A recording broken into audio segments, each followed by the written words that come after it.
За најмалите потрошувачи, односно граѓаните кои трошат струја во првите два тарифни блока, цената на струјата по нова година ќе остане иста, изјави денес премиерот Димитар Ковачевски. Граѓаните нема да имаат ценовен шок на 1 јануари 2023 година.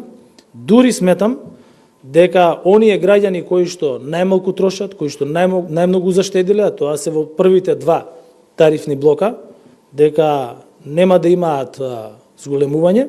Уште подобра е веста за малите и средни компании кои се на регулираниот пазар, а за кои Ковачевски тврди дека од нова година ќе користат поевтина струја од сегашната.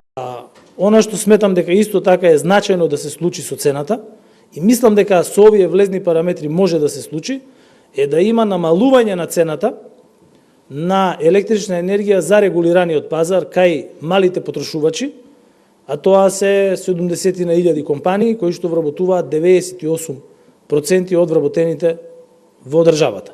Актуелноста со цената на струјата продолжува и понатаму, а особено откако ЕСМ на Евана Хоум и понуди нова купопродажна цена за 16% повисока од досегашната, односно од 56 евра за мегават час.